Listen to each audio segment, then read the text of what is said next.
For a second, I sat quite silently in the gloom of the hooded carriage. The girl was sitting opposite me, and, like the gallants I had been lining up with, she was masked.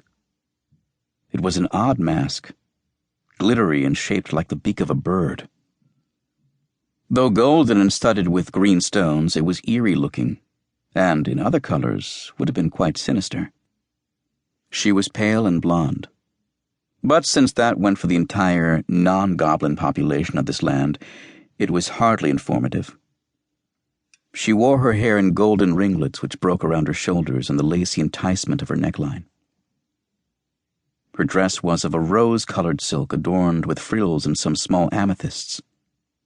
Her necklace looked like silver and tiger's eye or some similar semi-precious stones. And, strangely enough, for in other circumstances I would have thought her way too good for the likes of me, I was a little bit disappointed.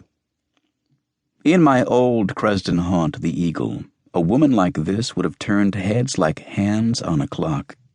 Had she walked up to the bar where I sat, cheating some poor idiot out of his meager wages, I would have gaped, stared, and quite possibly drooled. But I was getting used to beauty, elegance, finery, and riches.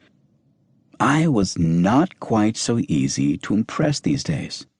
Before, I would have turned on my best performance for the chance of an hour alone with any woman distinguished by a lack of contagious skin afflictions and a fair limb count, but now I expected radiant perfection.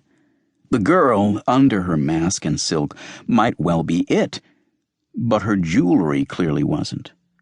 And this, strangely, bothered me. She would not have passed muster in the king's palace thus attired. And there would have been snickerings and knowing glances at her amethysts and tiger's eye. Perhaps there were the makings of a courtier in me yet.